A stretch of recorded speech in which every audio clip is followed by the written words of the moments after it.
the Kaiju no Kami, and today I'm going to take a look at IDW's newest Godzilla comic, the first issue to Godzilla, Monsters and Protectors. For those who may not be in the know, over the last decade, IDW has been releasing a plethora of comic series based on Toho's Godzilla franchise. It started with a series that was titled Kingdom of Monsters and continued on from there with sequels and spin-offs. Unfortunately, the comics have been hit or miss, with some books ranging from lousy to mediocre, while others were highly enjoyable, such as the Rulers of Earth run, which featured a lot of underused kaiju like Varan, Gaira, Sanda, and had even mass-produced Mechagodzilla. You could tell that the people behind the books loved the franchise even if the writing was not its strong point. Last year, IDW announced they would be kicking off a new 5-issue Godzilla comic book series deemed Monsters and Protectors, written by Eric Burnham, who has written a bunch of other comics for IDW such as Back to the Future, Galaxy Quest, Ghostbusters, and Ninja Turtles. Is the first issue of Monsters and Protectors a worthwhile read, or should you stomp this one into the ground? Let's take a look at the characters to find out. The characters. The first issue introduces us to a MeTuber child by the name of Cedric Nishimura. At this moment in time, there isn't a whole lot in the way of character development to speak of. Cedric begins the book talking about the time he saved the world from Godzilla. He then proceeds to set the mood with a backstory about what he and his friends were doing on the day Godzilla emerged from the depths of the ocean to attack an energy corporation's island facility. Apparently, this corporation, known as Lenival, have discovered a new element that they have utilized into a new form of clean energy. Yeah, a new element.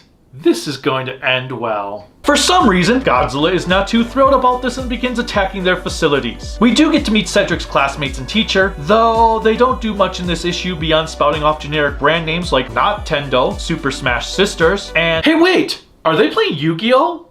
Or, I guess in this case, not Yu-Gi-Oh? My favorite moment with this lot is when they start arguing how unrealistic an alien plot is while believing Godzilla is being controlled by lizard people. What? All I know is that at this exact moment in time, I thought of this. And soon you've got black helicopters coming across the border, puppet masters for the New World Order. The Monsters. Check this out.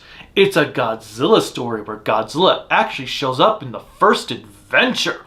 What madness is this? As I already said, Godzilla emerges from the ocean and starts attacking Lenival. We don't know why, he just does, and that's cool. He's a monster, though it does sound like they are going to give him a reason for acting the way he does, as Godzilla has apparently been acting as Earth's protector for decades. Cedric mentions there was one time where Godzilla fought a giant spider, i.e. Kumunga. It is interesting to note that this version of Godzilla resembles his Heisei era design as opposed to the Kyoto design IDW had been using in their previous series. I am curious to see if this will play a role in future issues with trying to connect the series to one of the movie eras, or if it is just set in its own universe like Kingdom of Monsters and Rulers of Earth had been. The artwork. I hate to say it, but the artwork did not exactly blow me away. Dan Shoney's drawings look a little too cutesy for my taste, and if there is one thing I do not think about when it comes to Godzilla, it's cutesy. It does have its own sense of style that makes it stand out from other Godzilla comics. I just prefer my Godzilla comics to look more serious. Some of the character faces really scared me, but the one that threw me off the most was the face of Godzilla when he first rises up from the ocean. Am I supposed to be afraid of that face? Because all I'm thinking of right now are the various memes that I could make from it. Like that face you make whenever Goku shows up at the last minute of Dragon Ball to save the day. Or that face you make when you really got to use the bathroom, but there's a military force trying to stop you from reaching the toilet in time. Stuff like that. One thing I will say about the artwork is that I am impressed with Luis Antonio Delgado's inks. That dude gives some stellar lighting when it comes to flaming backgrounds. Those were very impressive, as are the moments when Godzilla is blasting his atomic breath. The blue color really pops out against the darker grays used for Godzilla's skin tone. And thank you for not coloring him green as many others have in the past, IDW.